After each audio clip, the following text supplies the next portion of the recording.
Voy a poner una presentación porque algunas de las cosas que voy a comentar tal vez se van a ver mejor con la presentación. Vamos a ver. Quiero hablaros de dos personajes a los que obviamente tengo un gran respeto y que sin embargo obviamente en sus ideas no fueron personas perfectas, como no lo somos ninguno. Son dos personas que han influido de una forma decisiva en toda la civilización occidental y sus ideas se han convertido en formas de ver la realidad, en formas de ver las cosas. Han alterado profundamente la percepción. Nosotros sabemos que cuando alguien nos cuenta ciertas cosas, empieza a afectar a cómo vemos esas mismas cosas. Es preciosa la historia, por ejemplo, del gran pintor francés, del impresionismo francés, Monet. Monet era un hombre obsesionado por la luz.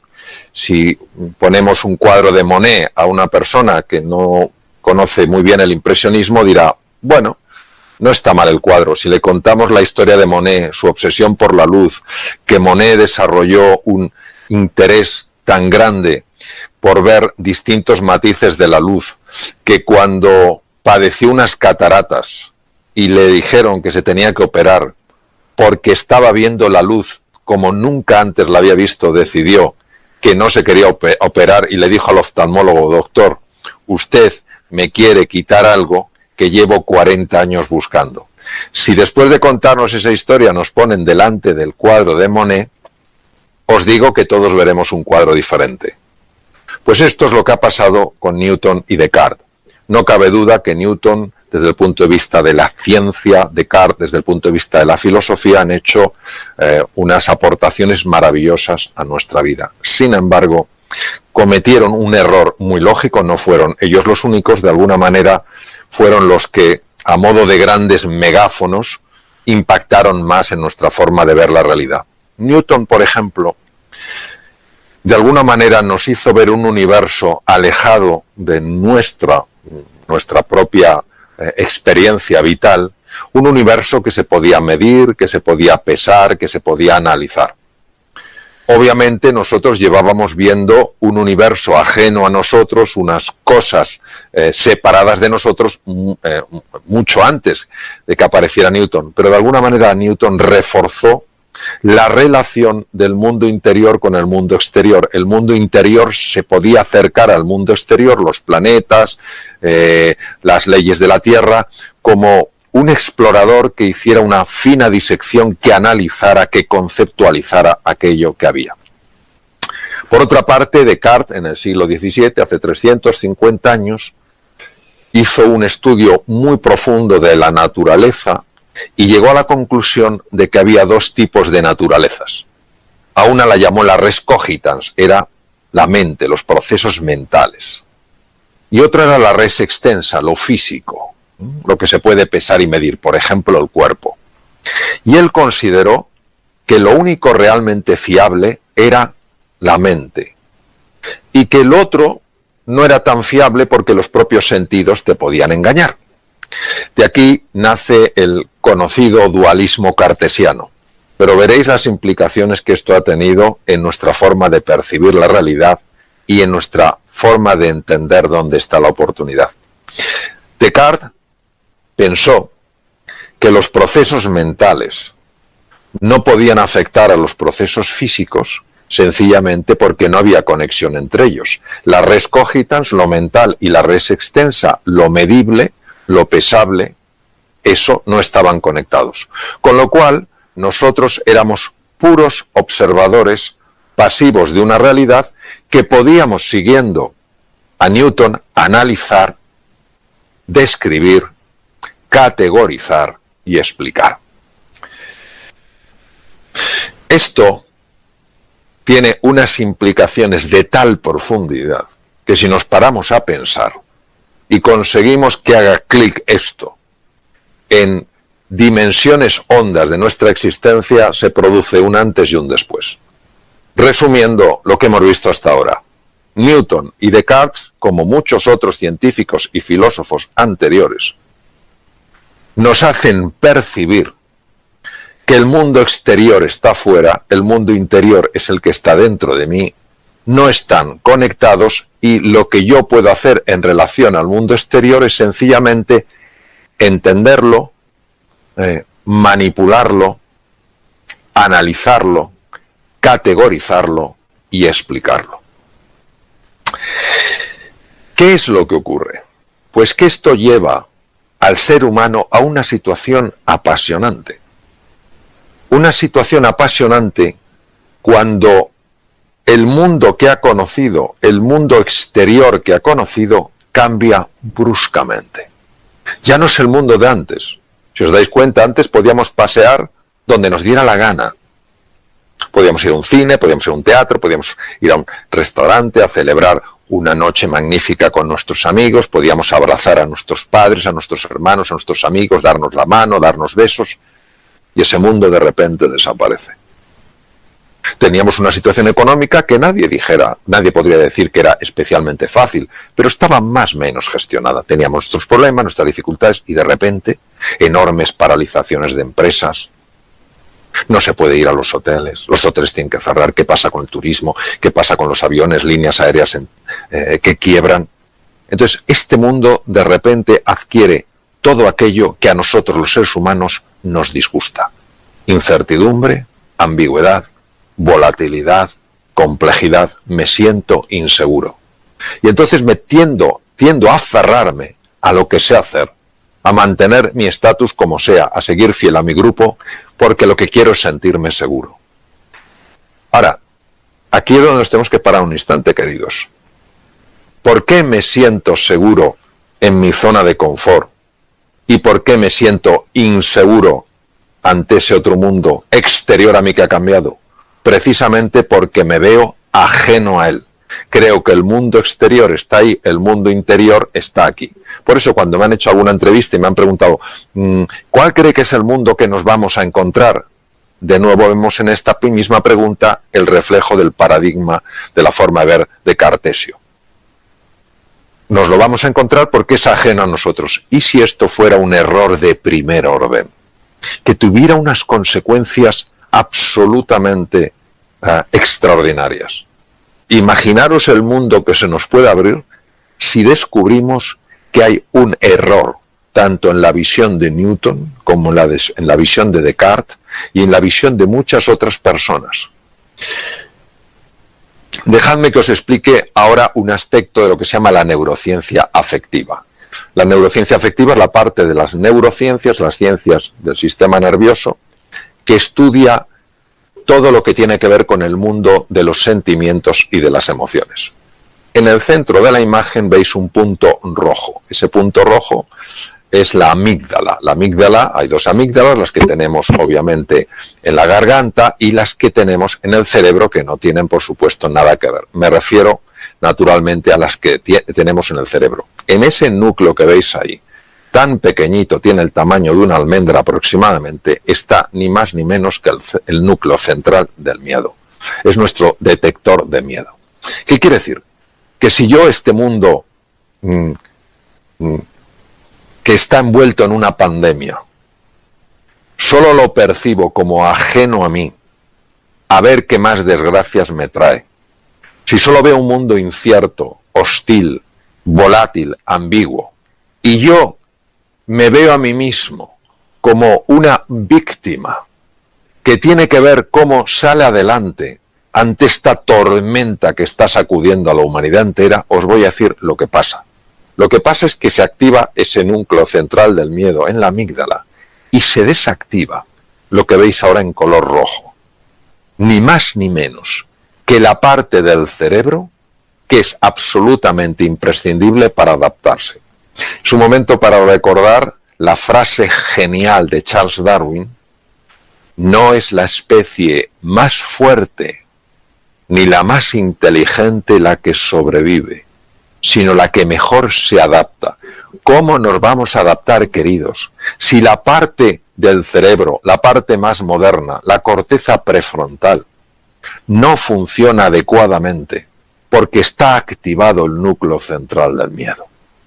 Ni podremos negociar, ni podremos ser creativos, ni podremos innovar, ni podremos emprender, ni podremos cooperar, ni podremos descubrir la oportunidad en medio de la dificultad, porque si hay una estructura en el cerebro clave precisamente para que eso suceda, es esa región, las áreas prefrontales del cerebro. Luego nosotros tenemos que ver cómo se puede desactivar ese núcleo central del miedo para que pueda mantenerse activada la zona que nos va a permitir a todos adaptarnos, mejorar, crecer y evolucionar.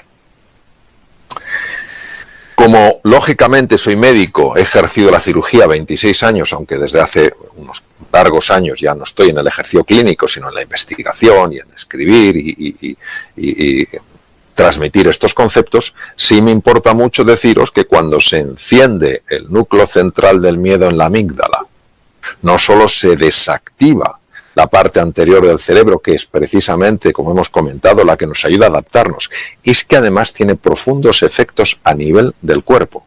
Si veis en la zona inferior de la presentación, con un color rosado, veréis que pone cortisol. El cortisol es una sustancia, es una hormona producida por las glándulas suprarrenales y que se utiliza mucho en medicina en situaciones muy importantes. De hecho, ha sido muy utilizado cuando en la situación actual con el COVID-19 se producía una reacción excesiva del sistema inmune y un cuadro inflamatorio. Se utiliza también en los trasplantes, etc. Pero cuando el cortisol es liberado por procesos mentales que están interpretando un territorio incierto como un territorio hostil sin siquiera haberlo conocido, solo por unos fragmentos de información, por importantes que sean, el cortisol empieza a liberarse de una forma anómala en la sangre, no gestionada por un profesional, sino anómalamente en la sangre, y esto no solo afecta a los órganos que veis debajo, tubo digestivo, hígado, sistema cardiovascular, corazón, pulmones, sino a esa célula que veis a la derecha, que es una de las células más sensibles al cortisol. Es el linfocito asesino. Imaginaros lo brutal que tiene que ser en su ataque para que a este linfocito, que es parte de nuestro ejército, le llamen asesino. A mí me recuerda en la guerra de las Malvinas, cuando decían que los británicos iban a mandar a las Malvinas a los gurkas. No sé si acordáis de aquello. Los gurkas tienen una fama de ser gente que se escabullía, se metía sin que les pudieran ver, usaban cuchillos, degollaban a la gente, no sé si recordáis aquello. Pues de alguna manera siempre ha habido dentro de los ejércitos tropas especiales, tropas muy entrenadas para entrar en las líneas del enemigo, pues nuestra tropa especial, o al menos una de ellas, es ese linfocito, el linfocito asesino, NK Natural Killer, asesino natural. Bien, este es un linfocito especializado en el ataque sobre todo a dos tipos de agentes nocivos, las células cancerígenas, número uno, y los virus. Acordaros que el COVID-19 es un virus. Los virus y las células llenas de virus para que no revienten y llenen de virus el torrente sanguíneo. Pues bien, la liberación excesiva de cortisol anómala generada por la mente es capaz de bloquear, al menos parcialmente, el funcionamiento de los linfocitos asesinos. Fijaos qué curioso como en un momento determinado donde tenemos que tener un sistema inmune lo mejor modulado posible y unas capacidades cognitivas lo más hábiles, precisamente para que nos podamos adaptar, fijaros qué curioso cómo cuando uno está contemplando el mundo exterior ajeno, hostil, sucede todo lo contrario, cae nuestro sistema inmune, su modulación empeora y las capacidades para adaptarse también bajan. Por eso nosotros tenemos que cambiar esta pregunta. ¿El mundo que nos vamos a encontrar? No. El mundo que juntos podemos crear. Y aquí es donde vamos a dar el salto cuántico. Nunca mejor dicho. Porque tenemos que traer a primera línea como protagonistas de esta escena a dos de los físicos cuánticos más notables que han existido. Por supuesto, ha habido otros como Niels Bohr, el danés, que ganó el premio Nobel en 1922, el premio Nobel de Física, justo el año posterior al que lo ganó Albert Einstein. David Bohm, que conoció a Einstein, trabajaron juntos, quiero decir, en el mismo lugar en Princeton, en la Universidad de Princeton, en Estados Unidos, y son estos físicos, Bohm, Einstein, Niels Bohr, etcétera, etcétera, los que nos han descubierto dónde estaba nuestro gran error. Y el gran error está en lo siguiente: el mundo exterior y el mundo interior solo están separados en apariencia. En apariencia, como decía Niels Bohr, hay una verdad, es verdad. La física newtoniana, claro que es verdad en el mundo de las formas, en el mundo de las apariencias. Claro que en el mundo de las apariencias lo que decía Descartes parece que es verdad, que la mente va por un lado y el cuerpo va por otro. Sin embargo, los físicos cuánticos, Niels Bohr, Einstein, Bohm, nos introducen en un plano profundo de la realidad. Es como si solo conociéramos la superficie del mar. Y Newton y Descartes nos hubieran hablado de la superficie del mar, que tiene cosas apasionantes. Y está la tierra firme, y nos la hubieran descrito, diríamos, qué maravilla, qué continentes. Y que físicos cuánticos como Niels Bohr, Einstein o Bohm nos hubieran metido en las profundidades del mar y nos hubieran enseñado los tesoros que hay. Las cosas tan extraordinarias, por ejemplo, solo deciros que gran parte de las sustancias que se utilizan para destruir el cáncer se obtienen de esponjas marinas, no de cosas que están en la superficie. Por tanto, la física cuántica jamás ha estado en contra de la física newtoniana. Lo que ha hecho es complementarla, lo mismo que el fondo del mar no está en oposición a la superficie del mar o a la tierra firme. Pero claro, es que lo que nos han revelado los físicos cuánticos es de una profundidad insospechada. ¿Qué nos han revelado? Nos han revelado algo que es que el observador influye en lo observado. ¿Pero cómo es posible? ¿Pero qué me dices si yo lo que yo observo está fuera? Y yo soy el observador, que estoy aquí dentro. ¿Cómo yo voy a influir fuera? Pues sí, señor. Hay una dimensión de la realidad en la que nosotros estamos influyendo fuera con nuestra forma de pensar, con nuestra forma de sentir, con nuestra forma de actuar. Y cuando tiras del hilo y te vas para atrás, te das cuenta de que Carl Gustav Jung, probablemente de los psiquiatras más extraordinarios que ha existido, ya lo vio. Te das cuenta de que los miembros de la llamada filosofía perenne, es decir, los que no tienen la filosofía que te sirve toda la vida, Nisargadatta, Lao Tzu, Confucio, todos hablan de esto. Pero ha tenido que ser la física la que nos abra los ojos y diga, ojo, porque lo que está sucediendo dentro de ti va a tener un impacto fuera de ti, porque el observador y el observado están mucho más conectados de lo que te imaginas. Y por eso tenemos a alguien de la talla de Blake, William Blake, inglés, nació en 1757 y fue otro de los grandes filósofos para mí, aunque él era poeta, él era un magnífico grabador. Tú lees, yo lo leo a través de grandes expertos porque Blake es muy difícil de entender, William Blake, pero tú lees fragmentos de Blake y te sacuden por dentro y no sabes por qué. Luego tienes que leer a los grandes expertos, Taylor, etcétera, que se han pasado 40 años estudiándolo, etcétera, para comprender en mayor profundidad lo que querían decir. Pero fijaos lo que decía William Blake, si las puertas de la percepción, ¿de qué estamos hablando? De abrir la mirada, de que ya no hay un mundo fuera y un mundo dentro, sino que es un mismo mundo que da la apariencia que una parte está fuera y otra dentro. Si las puertas de la percepción fueran limpiadas, física cuántica, la realidad parecería como es, infinita. El mundo en un grano de arena, el paraíso en una flor, la eternidad en una hora, todo lo existente en la palma de mi mano. Pero es que hubo un científico por el que yo siento absoluta pasión. Voy por cada sitio que voy en el mundo, me muevo en el mundo, hablo con don Santiago compasión. No solo porque a mí me ha influido mucho, aunque no le he conocido, porque él murió en 1934, nació en 1855 y murió en 1934, pero es un hombre que esto ya lo intuyó. Es el neurocientífico que mejor ha conocido el cerebro. O sea, tener en cuenta que él gana el Premio Nobel de Medicina en 1906, que eso era imposible para un español, imposible, pues lo ganó porque él hacía posible lo imposible. Y este hombre, en un mundo totalmente cartesiano, totalmente científico, totalmente rígido, siguiendo los principios absolutos de Newton, los principios absolutos de Descartes, este hombre dijo algo que creo que muchos neurocientíficos no han entendido. Todo ser humano puede ser, si se lo propone, escultor de su propio cerebro. Pero vamos a ver, si Descartes decía que el pensamiento, que es lo que yo me propongo, el compromiso, lo que yo creo, no tiene relación con el cuerpo. El cerebro es cuerpo, es físico, se puede pesar, se puede medir, se puede analizar, se puede diseccionar. Y sin embargo este hombre los une. Y dice que todo ser humano puede ser, si se lo propone, escultor de su propio cerebro. Pero este hombre, ¿cómo lo pudo saber si no había tecnología? Hoy en día sí la hay.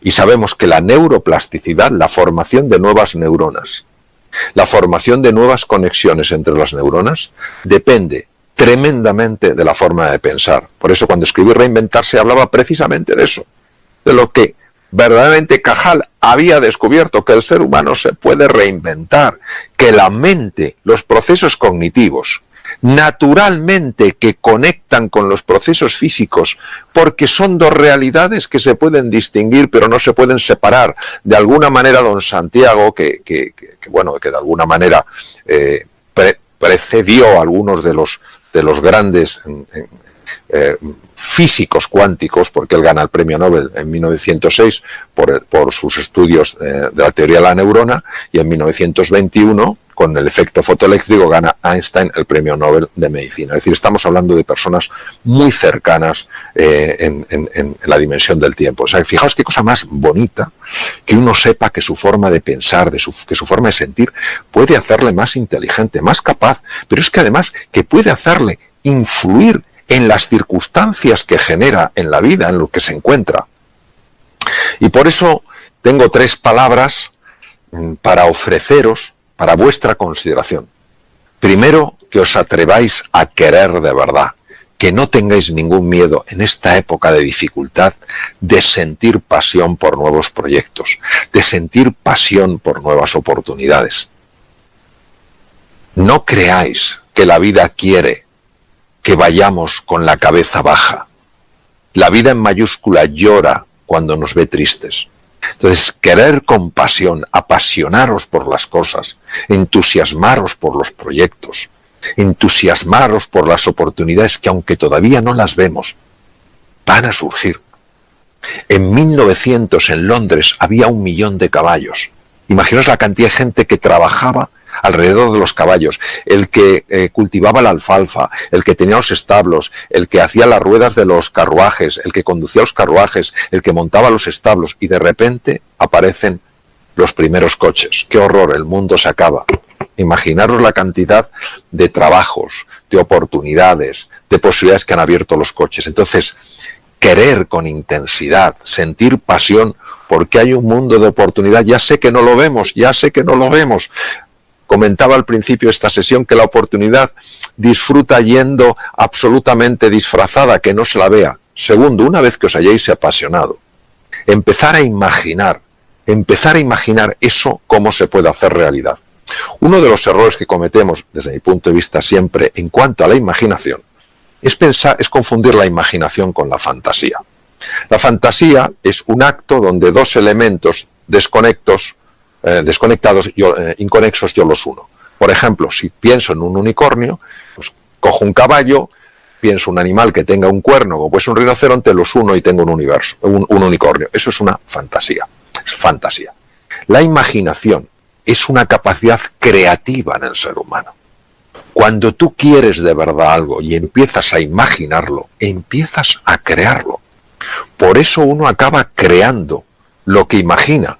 Porque como el observador se afecta al observado, lo que tú imaginas que está animado con el fuego de la pasión, busca su expresión natural en el mundo exterior, generando circunstancias favorables para tu avance, para tu progreso. Porque el mundo interior y el mundo exterior, de nuevo, recordémoslo, son parte de la misma realidad. Podemos distinguirlo, pero no podemos separarlo. Lo que sucede dentro de mí también afecta a lo que me pasa a mí. Entonces, y para abreviar, haciendo un resumen, evitemos, queridos, tomar la posición de una víctima. Ya sé que esta situación es dura. Hablo con conocimiento de causa. Esta situación es muy dura. No le quitamos dureza. Ahora, esta situación no es más dura ni más fuerte que lo que somos nosotros, sacando nuestra mejor versión y ayudándonos unos a otros. Enfoquémonos en conseguir lo que queremos, no evitar lo que no queremos.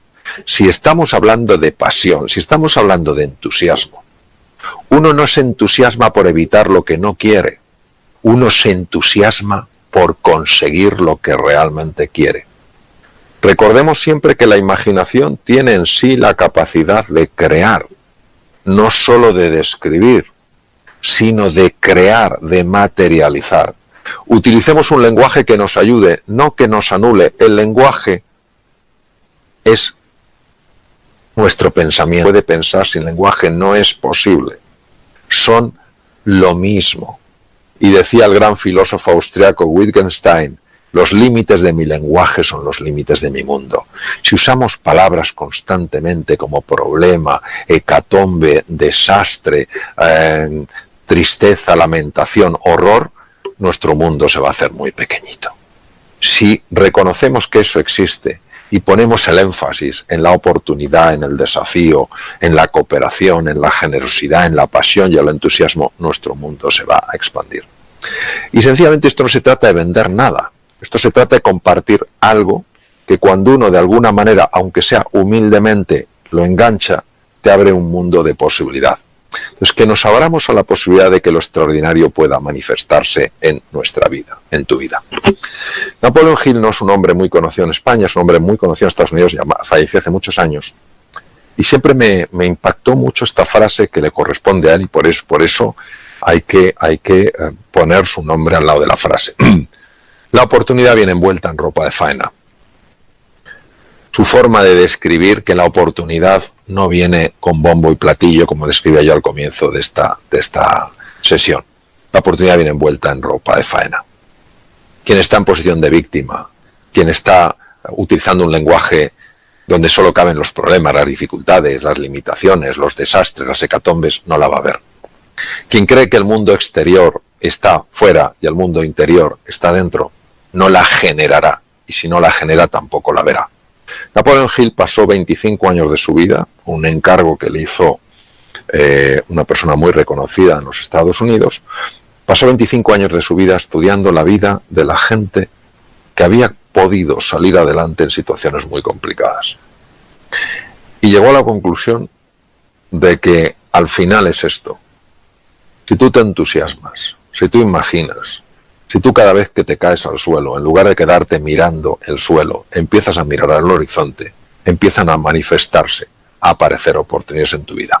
Entonces eso es lo que yo quiero dejaros como final de esta sesión, que busquéis la oportunidad, que esa oportunidad está, que uséis los recursos extraordinarios que tenéis para decir sí a la vida, para decir sí a este nuevo mundo que nos encontramos. Cuidaros mucho y un abrazo muy fuerte.